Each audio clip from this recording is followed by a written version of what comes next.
Welcome to Solvetic, your channel to always learn technology easily.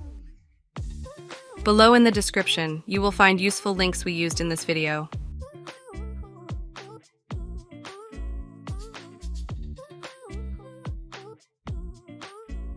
How to delete highlighted Instagram stories.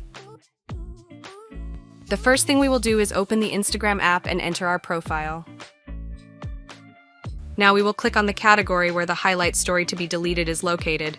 We will look for the story we want. Then we will click on the 3 more points.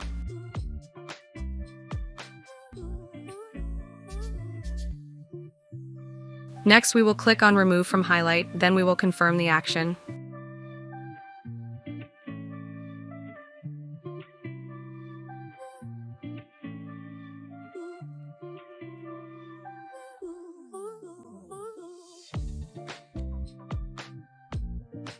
After that, this story will be removed from highlights, but you will still be able to find it in the archive.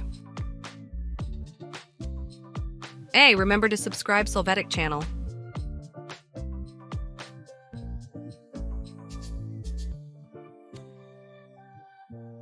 We hope it has been helpful for you.